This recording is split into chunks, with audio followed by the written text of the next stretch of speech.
Tulo ka mga driver nga matud pa hubog nga nagmaneho sa managlahing mga sakyanan ang gialarmahan sa CT-TODA sa managlahing nga oras ni atong weekend. Sa dakbayan sa Talisay, dugang detalye niini sa live report ni Fem Dumabo. Fem?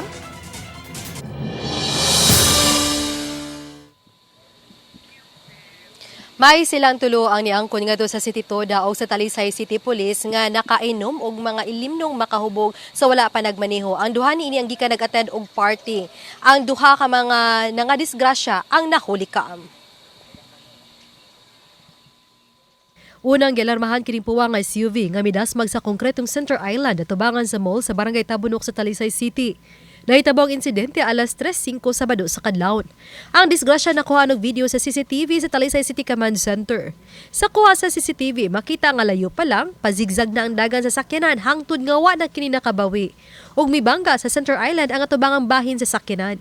Mayo na lang nga naka-seatbelt ang driver niini ug migana ang airbag. Wala ra kini makadamag sa ubang mga sakyanan. Wala magpadala sa tambalanan ng driver sa sakyanan apan mihangyo kini nga matug sa usa sa mga lingkuranan sa Talisay City Command Center. Og pipila ka minuto suman sa insidente sa Barangay Tabunok, laing gialarmahan sa mga sakop sa CT-TODA o Talisay City Emergency Team. Kining nagbabag nga trailer truck nga dunay kargang container van diha sa inner lane sa Cebu South Coastal Road habig sa Barangay San Roque, Talisay City. Daling gitabang ang driver kinsa nasuta nga natulog di ay tungod sa kahubog. Bisan gyud sa pagbukaw ang driver niini wa yun kini ni mata dayon. Nilanat pa og kapin sa 3 ka oras una kini nakamata. Taud-tuod gyud siging pukaw wa gyud bang mata. So ang gibuhat na lang in taon sa atong mga kauban, amo na lang gialihan og traffic cones ang truck.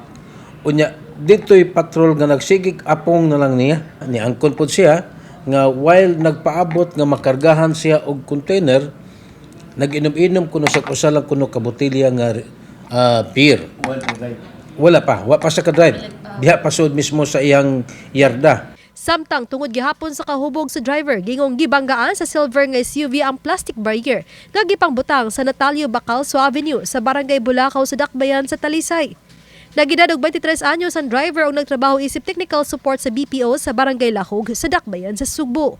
Sa investigasyon, gingong gikang nag-inom ang driver uban sa iyang mga higala. Paingunaon tang mopauli ang driver nga hubog sa Barangay Biasong. Apan sa iyang kahubog, iyang nabanggaan ang mga plastic barrier.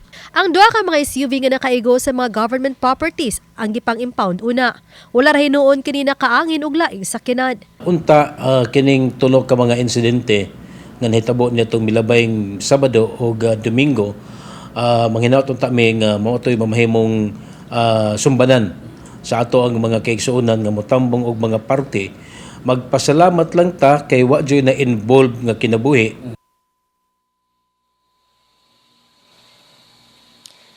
May gawa sa mga gipang issue nga traffic violations kung citation ticket ngadto sa tulo ka mga driver managlahi kini nga mga citation ticket ang gi-issue sa CT-TODA ngadto sa tulo ka driver matud sa ni Joy Tumulak nga nihimo usab sila og report ngiduso ngadto sa LTO human nakigalayon ang LTO sa ilahang buhatan kalabot sa maong tulo ka mga driver nga nagmaneho nga hubog din duha nini ang nakadisgrasya ug ang usa nini ang nakatulog og taud-taud diha sa tunga-tunga sa daan. Samtang disciplinary action usab ang gipahamtang sa tag-iya sa trailer truck ngadto sa driver niini. May Daghang salamat, Fem Dumabo.